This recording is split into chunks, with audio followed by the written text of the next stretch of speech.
Millions of people have lost weight with personalized plans from Noom. Like Evan, who can't stand salads and still lost 50 pounds.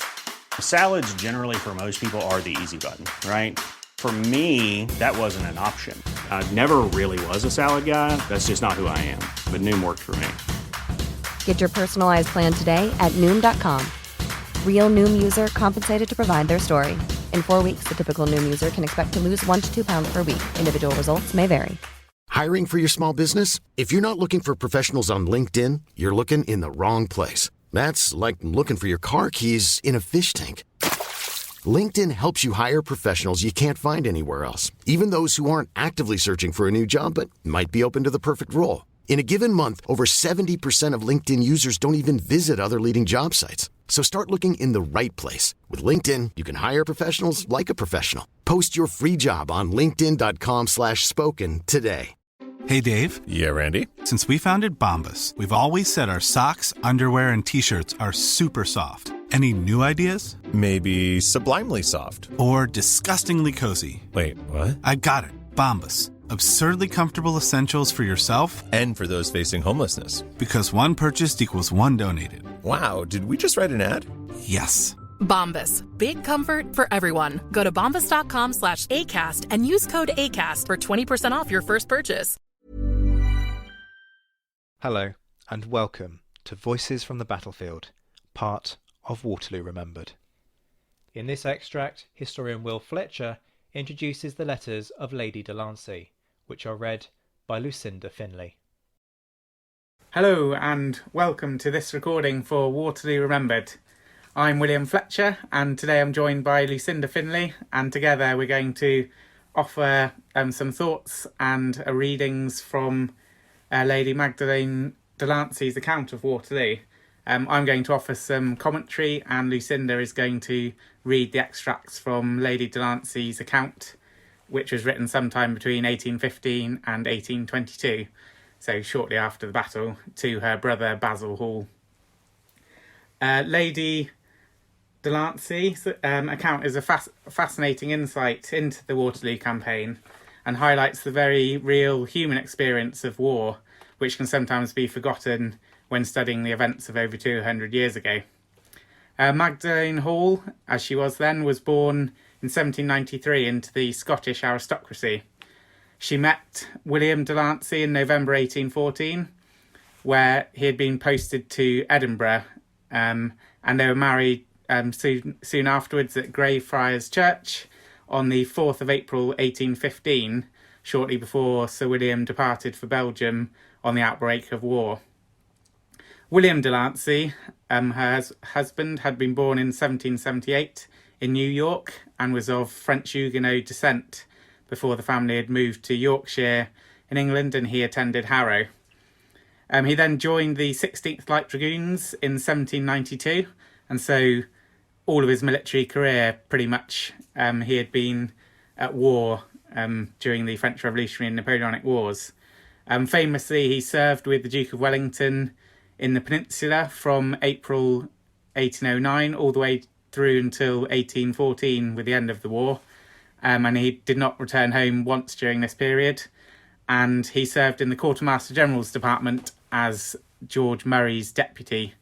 And this department was made up of professional staff officers educated at High Wycombe at the New Staff College, which William had attended, and ran the operational branch of the Army staff system during the Peninsular War. William had stood in for George Murray on a couple of occasions when he'd returned home as the head of the department, effectively running the movements of Wellington's entire army during the Peninsular War, and was well regarded. He was then asked to come back as Wellington's Quartermaster General when Murray was in Canada for the Waterloo campaign, and took that position for the Waterloo campaign, running again Wellington's operational movements during the 1815 campaign. Magdalene joined William in Brussels on the 8th of June, and they were both present for the social life in Brussels that led up to and before the battle. They were both invited to the Duchess of Richmond's ball, but did not attend due to the fact that the war had started, and Sir William was busy writing out orders that night for Wellington's army to move.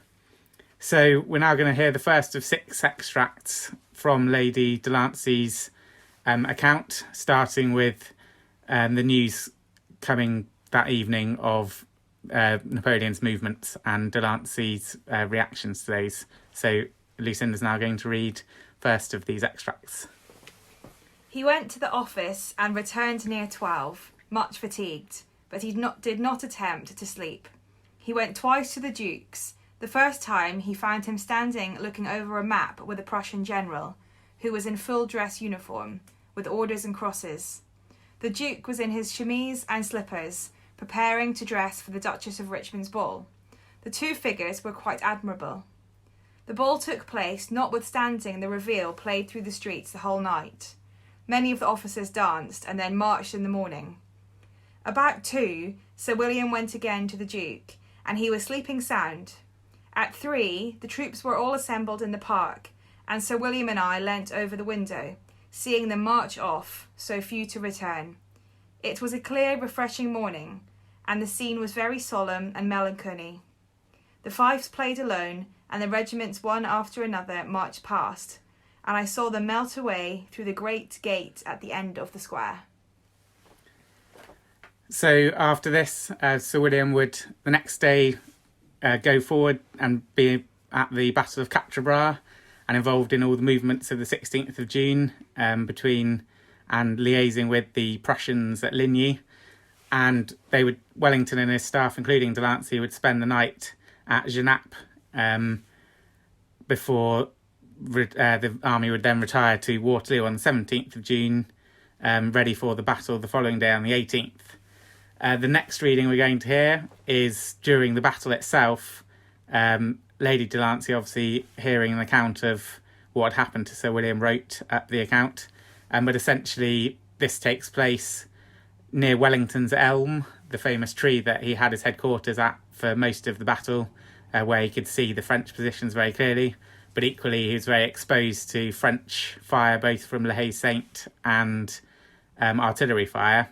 And this part of the account happens at about 3 o'clock during the battle.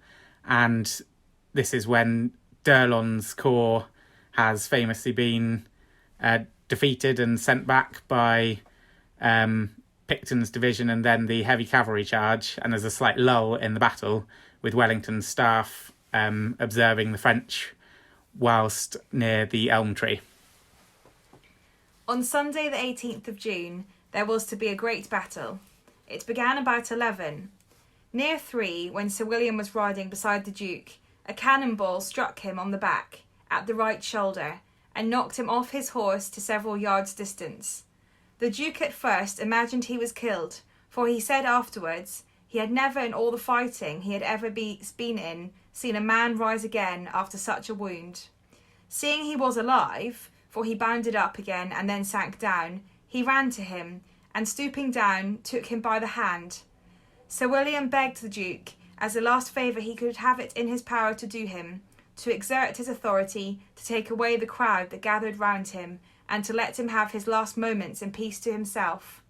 The Duke bade him farewell, and endeavoured to draw away the staff, who oppressed him. They wanted to take leave of him, and wondered at his calmness. He was left, as they imagined, to die. So Sir William was then, by various different officers, extracted from the battlefield, many people not knowing what had happened to him, including the Duke of Wellington, who wrote in his dispatch that Sir William had been killed during the battle, but he was in fact only wounded, and he was moved back to the medical station at Mont Saint-Jean in the farmhouse there, before then being found somewhere to sort of settle down more permanently. Meanwhile, Lady de Lancey had moved back to Antwerp for safety because of the fears of the French coming further up if the battle had been lost. And here she heard the news that Sir William had been wounded. And hearing this, she decided to head to try and find him, and got back to the village of Waterloo, where she was in a carriage, and the story picks up now about her finding Sir William. When we got to the village, Sir G. Scoville met the carriage and opening the door said, "Stop one moment." I said, "Is he alive?" "Yes, alive, and the surgeons are of opinion that he may recover. We are so grieved for what you have suffered." "Oh, I never mind what I have suffered. Let me go to him now." He said I must wait one moment. I assured him I was composed indeed. He said, "I see you are," with a smile, "but I wish to warn you of one thing. You must be aware that his life hangs on a very slender hold, and therefore any agitation would be injurious. Now we have not told him you have heard of his death. We thought it would afflict him. Therefore do not appear to have heard it." I promised, and he said, "Now come along." I sat down for an instant in the outer room, and he went in, and when I heard my husband say, "Let her come in then," I was overpaid for all the misery. I was surprised at the strength of his voice, for I had expected to find him weak and dying. When I went into the room where he lay, he held out his hand and said, "Come, Magdalen, this is a sad business, is it not?" I could not speak, but sat down by him and took his hand. This was my occupation for 6 days. So after this, Wellington had visited Sir William, and Delancey was looked after by Dr. Hume during this time, but eventually his condition deteriorated and it was becoming obvious that he wouldn't survive. And now the next part of the account talks of Delancey's final moments. The surgeons returned. My husband turned on one side with great difficulty. It seemed to give much pain. After I had brought everything the surgeons wanted, I went into another room. I could not bear to see him suffering. Mr. Powell saw a change in his countenance. He looked out, and desired Emma to call me, to tell me instantly Sir William wanted me. I hastened to him, reproaching myself for having been absent a moment. I stood near my husband, and he looked up at me and said, "Magdalen, my love, the spirits." I stooped down close to him and held the bottle of lavender to him. I also sprinkled some near him. He looked pleased. He gave a little gulp, as if something was in his throat. The doctor said, "Ah, poor Delancey, he is gone." I pressed my lips to his and left the room. So there, Delancey,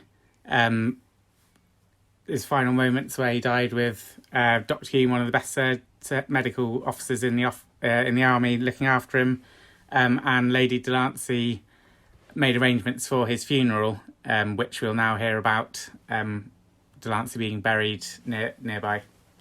General Dundas then kindly executed all my orders with respect to the funeral, which took place on Wednesday the 28th in the cemetery of the Reformed Church. It is about a mile from Brussels, on the road to Louvain. I had a stone placed with simply his name and the circumstances of his death. I visited his grave on Tuesday the 4th of July. The burying ground is in a sweet, quiet, retired spot. A narrow path leads to it from the road. It is quite out of sight among the fields, and no house but the grave digger's cottage is near. Seeing my interest in that grave, he begged me to let him plant roses around it, and promised I should see it nicely kept when I returned. I am pleased that I saw the grave and the stone, for there were nearly 40 other new graves, and not another stone. At 11 o'clock that same day, I set out for England. That day, 3 months before, I was married. So there is the end of Lady Delancey's account, and she would then leave Brussels for England on the 4th of July, heading back home. Magdalen would then remarry in 1819 and have 3 children.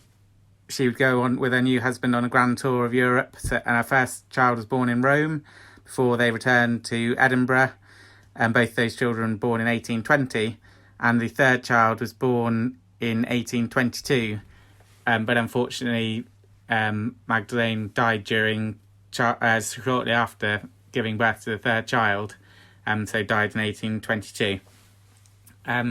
So that's our recording for Waterloo Remembered. I think a very important account which offers a very human experience of the events of 205 years ago. Those were the recollections of Lady de Lancey, introduced by Will Fletcher and read by Lucinda Finley. And you can follow Will on Twitter at 1815Fletcher. Stay tuned to the Napoleon Assist, where more instalments of the Voices from the Battlefield series will be released throughout the day.